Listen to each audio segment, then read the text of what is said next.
Touch phone کا زمانہ آیا, نوکیا نے اس ٹیکنالوجی کو ایکسیپٹ کرنے سے انکار کر دیا کہ لوگ کہیں گے کہ یو ٹرن لے رہے ہیں یہ اپنی بات سے. لیکن ہوا کیا, آج نوکیا آپ کو نظر نہیں آتا. حضرت علی کا ارشاد ہے, میں نے ارادوں کے ٹوٹنے سے خدا کو پہچانا.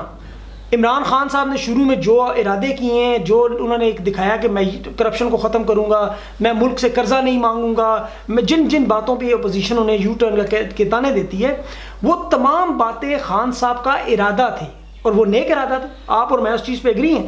اب راستے میں جو رکاوٹیں آ رہی ہیں وہ بہت بڑی رکاوٹیں ہیں. مثال کے طور پر خزانہ بالکل خالی ہے, آپ کے پاس تنخواہ دینے کے لیے پیسے نہیں ہیں, آپ کے پاس قرضے کی قسطیں کٹھی ہوئی ہیں, آپ کی حکومت صرف 70-80 دن کی مہمان ہے, آپ ابھی سٹارٹ کیے ہیں. آپ مجھے بتائیں ایک ریئلسٹک اپروچ میں, ایک سینسیبل اپروچ میں, عام آدمی کے حساب سے آپ کیا کریں؟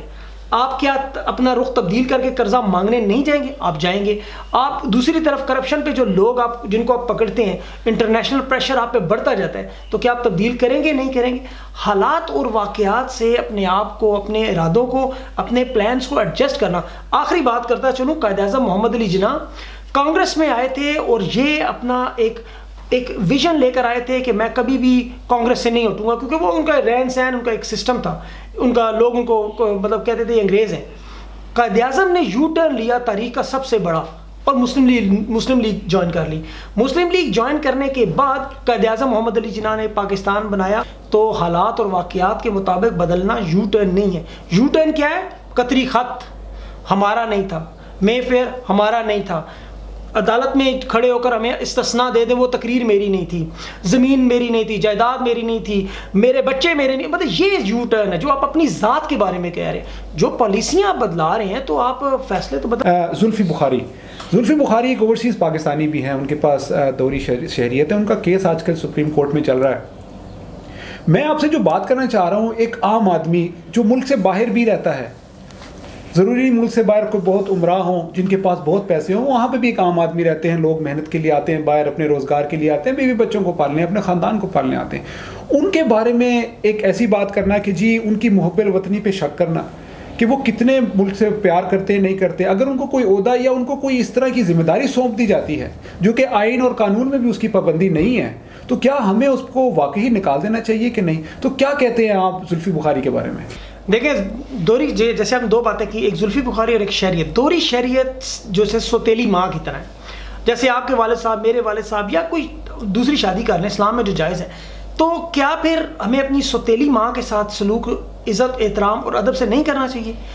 بالکل کرنا چاہیے. ہماری سگی ماں جس نے ہمیں اپنی کوکھ سے جنم دیا, اس کا رتبہ اپنی جگہ, جنت اس کے پیروں میں. لیکن جہاں سوتیلی ماں ہے اس کا بھی رتبہ, اس کی بھی عزت احترام ہم پر واجب ہے. سوتیلی ماں کی طرح یہ اوورسیز کے لوگ ان ملکوں میں رہتے ہیں.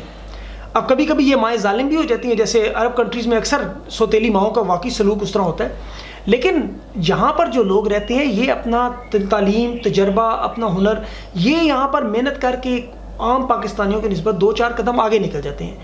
ایسے میں یہ لوگ اپنے وطن کو کبھی بھولتے نہیں ہیں جب انہیں کوئی موقع ملتا ہے. میں نے دیکھا زلفی بخاری, آپ نے اس کی بات کی, وہ ایک ایلیٹ کلاس کا بڑا پڑھا لکھا اور بڑی ڈیسنٹ فیملی سے ہے. آپ اس کی ہسٹری چیک کریں, گوگل کر لیں, میری بات اگر نہیں مانتے, اس کی ایلیٹ کلاس. اب میں دیکھتا ہوں جب زلفی بخاری کی تصویریں ہیں اور وہ کبھی کہاں بیٹھا ہوتا ہے, کبھی کہاں بیٹھا ہوتا ہے, ایک طرف اس کا وہ لیول اور سٹینڈرڈ جو میں دیکھتا ہوں, دوسری طرف وہ, آپ مجھے بتائیں جہاں 1 پاؤنڈ پاکستان میں 200 روپے کا ہو, زلفی بخاری نے کیا کمانا ہے وہاں سے؟ وہاں پہ کس کمپنی کے ساتھ اتنا بڑا بزنس ہوگا کہ جو زلفی بخاری وہاں سے پاؤنڈ کمائے گا؟ وہ تو انگلینڈ میں لوگ جاتے ہیں, پاکستان سے جاتے ہیں, دنیا میں جاتے ہیں, وہاں جا کے پیسہ کماتے ہیں, کنسٹرکشن کا بہت سارے کام ہیں. زلفی کو کیا ضرورت پڑی ہے کہ وہ کر رہا ہے؟ وہ special adviser to prime minister ہے, نہ یہ عہدہ سینیٹر ہے, نہ وہ پارلیمنٹیرین ہے, نہ اس نے کوئی حلف اٹھانا ہے. یہ عہدہ آئین اور قانون میں اس سے ہٹ گیا ہے. کیس چونکہ کورٹ میں چل رہا ہے, سپریم کورٹ, اس پہ ہم زیادہ بات نہیں کر رہے, لیکن کوشش یہی ہے کہ زلفی بخاری اپنی عمران خان صاحب کے ساتھ جس آج خان صاحب جہاں پہنچے ہیں, اس میں بہت سارے لوگوں کی محنت شامل ہے. جہانگیر ترین ہے, علیم خان ہے, زلفی بخاری ہے, اور بہت سارے لوگ ہیں. کچھ لوگوں نے پیسہ لگایا ہے, کچھ لوگوں نے اپنی جان مال لگایا ہے, کچھ لوگوں نے سوشل میڈیا پہ ان کے لیے کام کیا ہے. ہر شخص نے اپنی اپنی وسعت, اپنا اپنا کردار ادا کیا ہے. کل آپ اگر پرائم منسٹر بن جائیں, آپ مجھے جانتے ہیں, آپ مجھے جانتے ہیں 20 سال سے, آپ کو پتہ ہے میرا تجربہ, تعلیم, کیا آپ مجھے کوئی عہدہ نہیں دیں گے کہ آپ کو پتہ ہے میرے اندر پاکستان کی تڑپ ہے؟ ایسے اگر میں بنوں تو کیا میں آپ کو یا اپنے کسی ایسے ڈیزرونگ دوست کو نہیں بلاؤں گا؟ جی بالکل صحیح کہہ رہے ہیں. میں تھوڑا سا اس میں ایک اور بات بھی ہائی لائٹ کرنا چاہتا ہوں کہ جو کہ ہم اوورسیز پاکستان, جس طرح آپ نے بتایا کہ اوورسیز پاکستانی کی مقبل وطنی پہ شک کیا جاتا ہے, میں تو یہ سمجھتا ہوں, جتنا میں نے دیکھا ہے کہ اوورسیز پاکستانی جو صبح سے لے کے رات تک یہاں پہ محنت کرتا ہے, بلکہ رات سے صبح تک بھی محنت کرتا ہے, مگر جب بھی پاکستان میں کوئی تکلیف ہوتی ہے تو اس کا دل دکھتا ہے, وہ پاکستان کے بارے میں سوچتا ہے. میرا نہیں خیال کہ کوئی بھی ایسا لمحہ ہو جب اس نے پاکستان کی فکر نہ کی ہو. تو ایسے میں جب, اور پاکستان پہ جب اتنی مشکلات آتی ہیں اور فائنینشیل مشکلات بھی آتی ہیں, تو انہوں نے بڑھ چڑھ کے اپنا حصہ ڈالا بیچ میں. تو اس وقت وہ میرے خیال میں پاکستان سے عزت کے علاوہ اور کچھ نہیں چاہتا. اس پہ یہ نہ شک کیا جائے کہ شاید وہ جو ہے نا وہ پاکستان کے لیے اتنا محب وطن نہیں ہے جتنا کہ کام پاکستانی ہے. دیکھیں آپ دنیا میں دیکھ لیں, جہاں بھی پاکستانی جاتے ہیں, کیا کوئی شوق سے, کیا ہم لوگ, آپ لوگ, یا دنیا میں کیا ہم لوگ اپنے شوق سے, اپنی محبت سے پاکستان چھوڑ کر تو آئے نہیں. ہماری مجبوریاں تھیں, کوئی مستقبل میں, کوئی روزگار میں, کوئی بہتر اس میں. لیکن آج اگر ہم یہاں بیٹھے ہیں تو کیا آسٹریلین میڈیا میں کام نہیں کر سکتے اگر ہم نے کام ہی کرنا ہو؟ اگر آپ بیٹھے میں بیٹھا ہوں اور ہم لوگ اور ہمارے جیسے لوگ کر رہے ہیں کام, تو کیا ہم لوگ آسٹریلین میڈیا میں کام کر کے پیسے نہیں کما سکتے؟ ہم لوگ جو اگر اپنا ٹائم, اپنی انرجی دے رہے ہیں تو اس کا مطلب ہے ہمارے اندر تڑپ. ویسے آپ کی بات بڑی اچھی ہے, اور میں اسی پروگرام کے توسط سے حکومت سے بھی بات کرنا چاہوں گا کہ تھوڑا سا اوورسیز پاکستانی کے قانون میں تھوڑا سا اس کو نظر ثانی کی جائے کہ ایسے نہیں ہے کہ ہم سارے بالکل ہی جو ہے نا وہ پاکستان سے محبت نہیں کرتے, اس کو دیکھنا چاہیے. ابھی دیکھیں زلفی نے ابھی اپنے کانٹیکٹ سے ہی ابھی جو قطر کی وہ 1 لاکھ جابز آئی ہیں, 1 لاکھ پاکستانیوں کی جابز کا مطلب ہے کتنے, 60-70 لاکھ. ایک گھر میں 6-7 لوگ ہیں. اگر ہر فرد وہ وہاں قطر سے پیسے کما کر اپنے خاندان کو بھیجے تو یہ 60 لاکھ لوگوں کا روزگار ہے. اب زلفی نے اپنے تعلقات کی بیس پر یہ کام کیا ہے, تو کیا غلط کیا ہے؟ کیا اس نے کوئی کانٹریکٹ لے لیا اپنے لیے یا کچھ کر لیا؟ یہ چیزیں میرے خیال میں جب سپریم کورٹ جائیں تو چیف جسٹس صاحب چلیں تو تھینک یو ویری مچ. اور میرا خیال میں زلفی بخاری بھی کوئی اور چیز نہیں, کوئی ڈیفینس کی بات نہیں کر رہے, کوئی اور داخلہ نہیں ہے, وزیر داخلہ نہیں ہے, وہ بھی اوورسیز پاکستانیوں کے لیے ہی کام کر رہے ہیں, جو کہ وہ خود بھی اوورسیز پاکستانی ہے. تو وہ ان سے زیادہ کس طرح, کون ان سے زیادہ بہتر سمجھ سکتا ہے. اچھا جی, اب میں پروگرام کے آخر میں آؤں گا. ایک افسوسناک خبر جو پچھلے دنوں ہمارے سامنے آئی کہ جو ایس پی طاہر داوڑ صاحب تھے, ان کی شہادت ہوئی. ایک عام آدمی بہت زیادہ ڈر گیا ہے.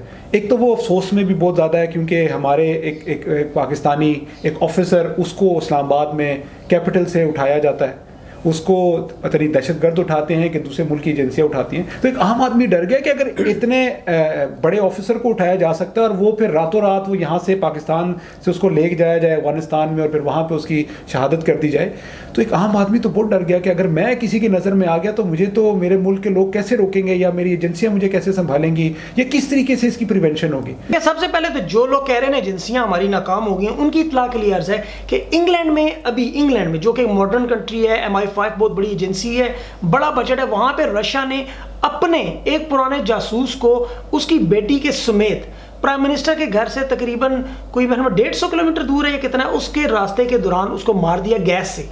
بڑا ایشو بنا, پرائم منسٹر نے بڑی بات کی, آپ کو پتہ ہے ورلڈ وائڈ بنا ہے. تو یہ بات ضروری نہیں ہے. اس کے علاوہ بھی جو بڑی ایجنسیاں ہیں, جو بڑے کنٹرول ہیں, جیسا کہ پاکستان میں تو آپ کو پتہ ہے بہت سارے لوگوں کا سٹیک ہے, تو وہ سب لوگ کوششوں میں لگے رہتے ہیں اور ایسے میں وہ کبھی کبھی کامیاب ہو جاتے ہیں. آپ دیکھیں امن بھی تو ہوا ہے نا کتنے عرصے میں. تو ایسے میں اللہ نہ کرے, داوڑ صاحب بڑے دلیر آدمی تھے, فرنٹ پہ انہوں نے کام کیا ہوا ہے, تو ان کی آلریڈی دشمنیاں بھی بہت تھیں جو اس طرح کے جو ایکسٹریمسٹ ہیں. ایسے میں ان کے ساتھ اس طرح کا واقعہ ہونا, انہیں اپنی سیکورٹی کا, ان کی سیکورٹی کا لوگوں کو خیال کرنا چاہیے تھا, کیمرے شیمرے ٹھیک کرنے چاہیے تھے, جو مسائل ہوئے ہیں وہ آئندہ نہیں آنے چاہیے. شہریار افریدی جو ہیں وہ بھی نئے وزیر مملکت ہیں, ابھی ایک تو ان کے پاس پورا وہ ہے بھی نہیں اختیارات, لیکن وہ کام کر رہے ہیں کافی. امید ہے انشاءاللہ آئندہ ایسا نہیں ہوگا کیونکہ اب الرٹ ہو گئے. اور دوسری بات آپ کو بتاؤں کہ یہ بھیڑ کی کھال پہن کر بھیڑیے نے کام کیا ہے, سامنے سے آ کے نہیں کیا, اسی لیے مشکل ہوئی. بہت شکریہ جی. پروگرام کے آخر میں آپ کو یہ بتاتا چلوں کہ یہ جو ہم ساری ڈسکشن کر رہے ہیں ایک عام آدمی کی نظر سے کر رہے ہیں. آپ کے خیالات اس سے تھوڑے سے مختلف بھی ہو سکتے ہیں. اپنے فیڈ بیک سے ہمیں ضرور آگاہ کیجیے گا. Thank you very much. انشاءاللہ آپ سے نئے پروگرام کے ساتھ بہت جلد حاضر ہوں گے. اور اس پروگرام کے آخر میں سبھی کاظمی کا بھی شکریہ ادا کرتا چلوں. تھینک یو ویری مچ اور السلام علیکم.